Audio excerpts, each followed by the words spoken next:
सभी शिक्षक साथियों को नमस्कार। कल शाम से ही माहौल पूरा गरमाया हुआ है। शिक्षकों के बहुत सारे फ़ोन कॉल्स और मैसेजेस आ रहे हैं। बहुत सारे ग्रुप्स हैं, खास करके जो प्रधान शिक्षकों के बने हुए ग्रुप्स हैं उस पर लंबी लंबी चर्चाएं हो रही हैं और सब लोग जानना चाह रहे हैं कि आखिर पूरा मैटर क्या है। मैंने अपने फेसबुक पोस्ट के माध्यम से तो स्पष्ट किया है, लेकिन मैं विस्तार से आपको बता दे रहा हूँ। 29 मार्च 2024, डेट समझिएगा, 29 मार्च 2024 को परिवर्तनकारी प्रारंभिक शिक्षक संघ के प्रदेश अध्यक्ष बंशीधर ब्रजवासी के द्वारा हाई कोर्ट में एक याचिका दायर की गई। उस याचिका की संख्या है 6683 CWJC 6683 वर्ष 2024। उस याचिका में क्या था? उस याचिका में प्रधान शिक्षकों की जो बहाली हो रही है उसे RTE के प्रावधानों का उल्लंघन बताते हुए उस बहाली प्रक्रिया को रद्द करने के लिए अपील की गई थी, याचिका दायर की गई थी। उलूल जुलूल तर्क दे करके किसी भी येन केन प्रकारेण बहाली को रद्द करवाना ही उद्देश्य था। और ऐसा मैं नहीं कह रहा हूं, ऐसा हाई कोर्ट के मुख्य न्यायाधीश कर रहे हैं। उस केस का फैसला 13 फरवरी 2025 को आया है। 18 फरवरी को उसको अपलोड किया गया। मुझे इसकी भनक पूर्व में ही लग गई थी, लेकिन मेरे पास रिजल्ट का कॉपी नहीं था, जो फाइनल ऑर्डर उसका कॉपी नहीं आया था, इसलिए मैं स्पष्ट तरीके से नहीं कह रहा था, लेकिन मैंने अदृश्य शक्तियों का नाम लेकर कहा था। और पूर्व में भी जो मेरा विरोध माननीय का रहा है वो इन्हीं वजहों से रहा है। मैं जानता था शुरू से कि इनका काम केवल और केवल शिक्षकों को ठगना रहा है। शिक्षकों को बरगला करके, जनता के सामने रोने धोने का नाटक करके वोट लेना इनका उद्देश्य रहा है। कभी इन्होंने समग्र रूप से शिक्षकों का हित नहीं सोचा। चंदे के पैसे से करोड़ों रुपये का मकान खरीदना इनका उद्देश्य रहा है। मुजफ्फरपुर में बच्चा जानता है कि करोड़ों रुपए चंदे के पैसे से करोड़ों रुपए का मकान खरीदा गया है।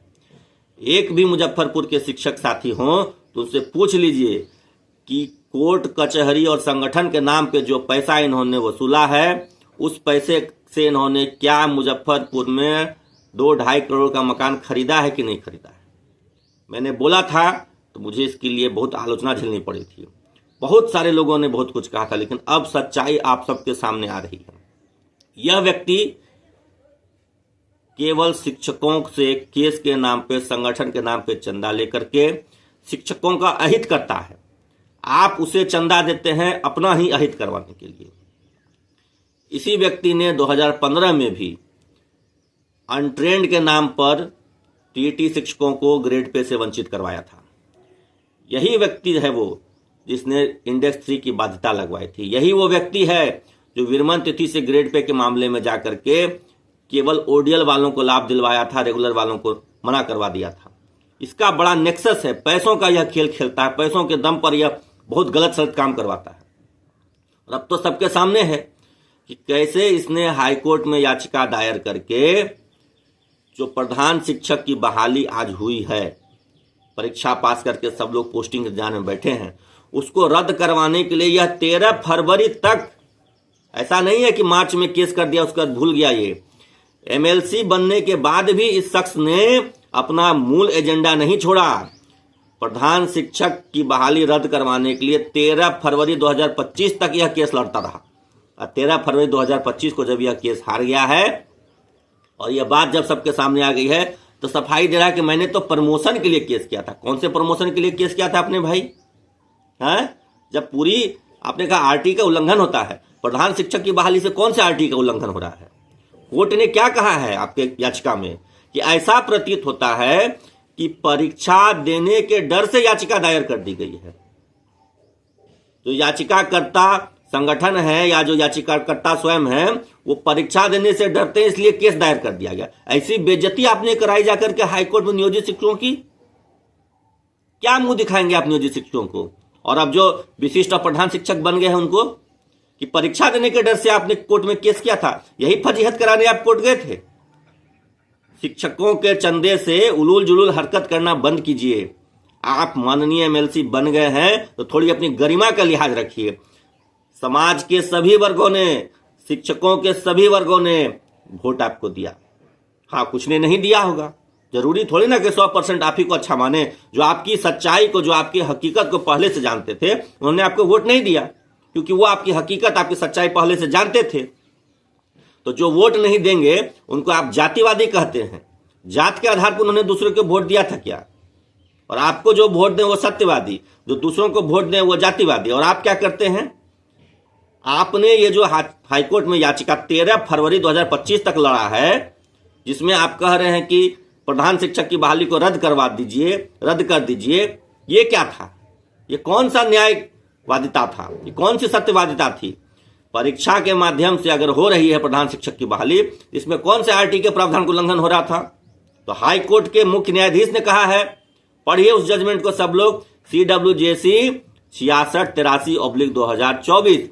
हाईकोर्ट ने उसके न्यायाधीश में, मुख्य न्यायाधीश ने कहा है कि ऐसा प्रतीत होता है कि जो याचिकाकर्ता है या याचिकाकर्ता के संगठन के सदस्य हैं, उन्होंने केवल परीक्षा देने के डर से याचिका दायर कर दी है। इस केस में कहीं कोई मेरिट नहीं है।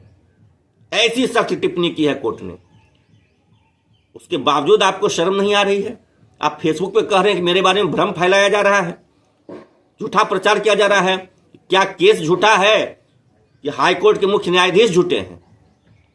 आपके नाम से जो याचिका दर्ज हुई है वो सब झूठा है क्या? उसमें जो जजमेंट आया है झूठा क्या है?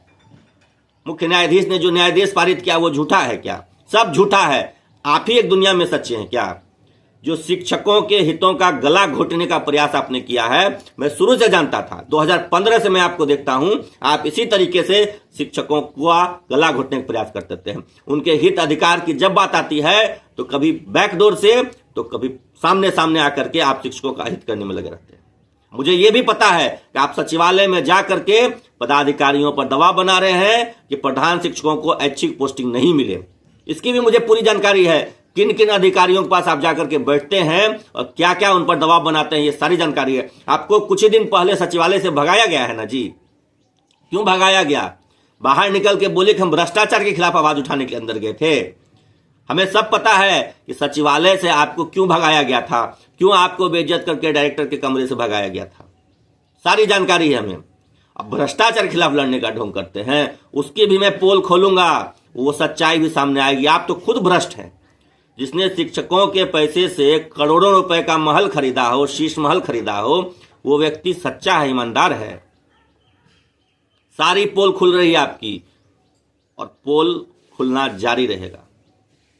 ये मत सोचिए कि आप जीत गए हैं तो आप हरिश्चंद्र साबित हो गए हैं। लोकतंत्र है, चुनाव एक निश्चित समय सीमा के लिए होती है और आपका तो 1.5 साल के लिए हुआ, 1.5 साल बाद फिर चुनाव। आपके जो झूठ का ये पिटारा खुला है, ये जो भंडाफोड़ हुआ है, इसके बाद कोई शिक्षक आपका साथ नहीं देने वाले। जो छल आपने किया है और जो रात में इमोशनल ब्लैकमेलिंग आके आपने करके वोट लिया है, इस सब का हिसाब अगले चुनाव में होगा। धन्यवाद।